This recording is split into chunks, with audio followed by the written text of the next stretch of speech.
This is Rupert Murdoch, and he's in a lot of trouble. He owns these newspapers as well as Fox News, and it's this news organisation, Fox News, that has pushed the view that Trump had lost the election because of fraud. Two companies, Smartmatic and Dominion, who build and implement electronic voting, are suing Fox News, Fox News' parent company Newsmax, and One America's News for billions of dollars. They're both claiming that Murdoch allowed false coverage of voter fraud and that he knew the claims were false. And among some of the claims, and there are some real wild ones, that Dominion is owned by the family of the late Venezuelan President Hugo Chavez, and that this was organised by Chavez, I assume from beyond the grave. And it wasn't just Fox.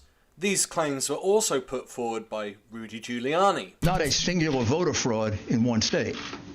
This pattern repeats itself in a number of states. Almost exactly the same pattern, which to any experienced investigator, prosecutor, would suggest that there was a plan from a centralized place.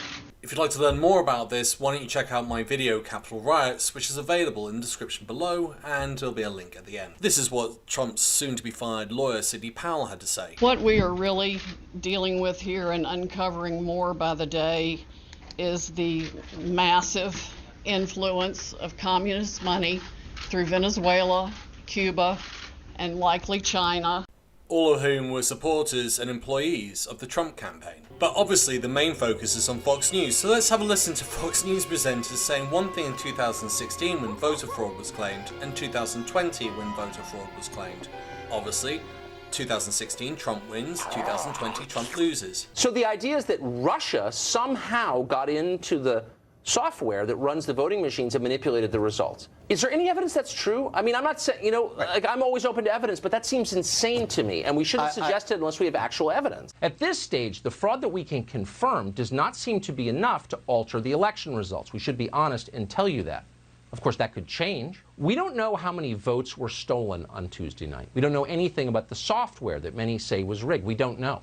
We ought to find out. If there's every election that doesn't need a recount, it is this one. What about the arrogance of people saying the president can't get a recount or can't look into allegations? Somehow Donald Trump was not the duly elected president of the United States. This is all a distraction. In closer, particularly contentious races, Democrats, more so than Republicans, seem to have a problem conceding defeat. I love these legal challenges because we have to get to the bottom of all of this and expose fraud where it occurred. In June 2022, a judge rejected Fox's motion to dismiss the $1.6 billion lawsuit by Dominion, and earlier on in the year, their suit for $2.7 billion from Smartmatic was also rejected by a judge. I don't care if you have the billions of Scrooge McDuck, there is no way you're going to be able to just simply fork out somewhere in the region of about $5 billion without having to sell some of your assets, such as The Sun, The Times,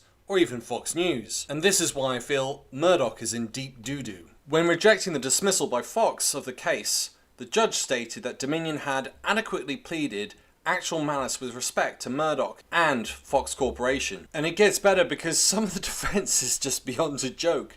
So for example, there is a Fox News presenter called Tucker Carlson who is an awful piece of work.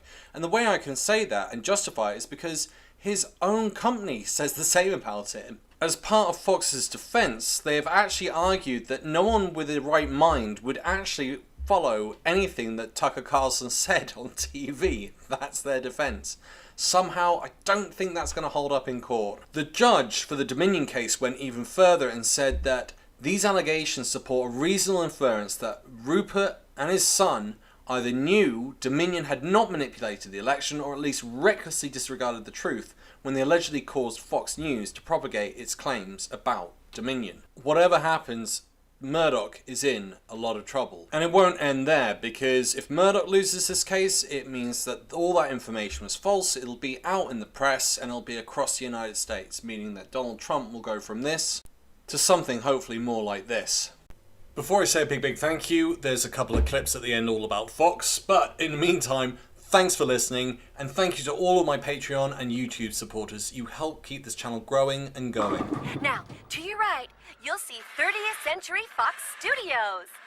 Fox uses those searchlights to blind pilots, then film the resulting plane crashes.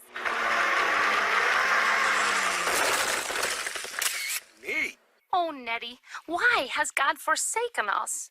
I can't imagine what we could have done to... Oh. Oh, no! Hey, Peg, you gotta take better care of the house. These plants are all lifeless and limp. Maybe they'd feel more at home in the bedroom. Ow. Uh-oh. Oh, the network slogan is true. Watch Fox and be damned for all eternity.